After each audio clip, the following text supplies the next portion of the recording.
त डाँडा काँडा काटेर है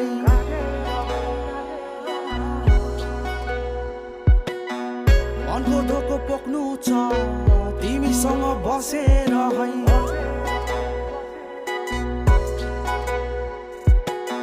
दाबे मुना नाचिरहेछ तिम्रो मुहार देखेर है